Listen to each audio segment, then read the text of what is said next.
16-кылымда Индиянын түндүгүндө мусулман Могол империясы түзүлүп, ал Индиянын эң чоң бөлүгүн ээлеп алган. Захриддин Мухаммад Бабур 1526-жылы Делини басып алып, улуу монгол династиясын негиздейт. Жана ошондой эле дыйкандар салыкты акчага алмаштырып, рыноктук мамилеге өтө баштаган. Индияда деген дыйканчылык, кол өнөрчүлүк өнүккөн. Моголдордун бийлиги Акбар бийлегенден баштап бекемделе баштаган. Борбору болсо Агра шаарына көчүрүлүп кеткен.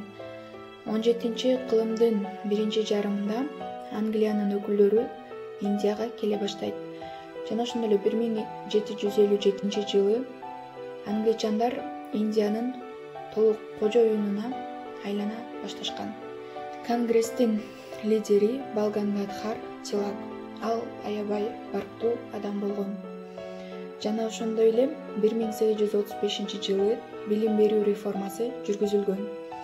Орто мектептер ачылып, окуучулар окуй баштаган. Маданияттын өнүгүшүнө Хан Батрай Шривас, Рамохан Рай жана Рави Варма чоң салымын кошушкан.